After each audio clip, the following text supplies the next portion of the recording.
Ginahasa ang isang menor de edad na babae sa Lawag City, Ilocos Norte.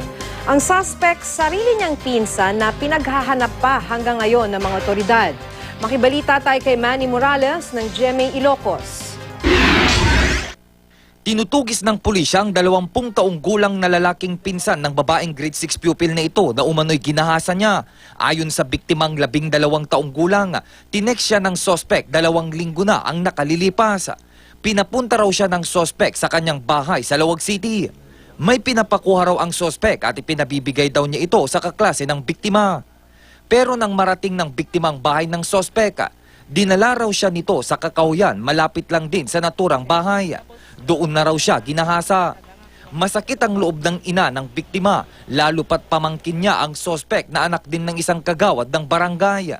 Di nagsasarita kami nga talaga, sir. Inamin jay ubing. Isong ako kapot inamin na, sir, nagkampante ak nga agpanaw.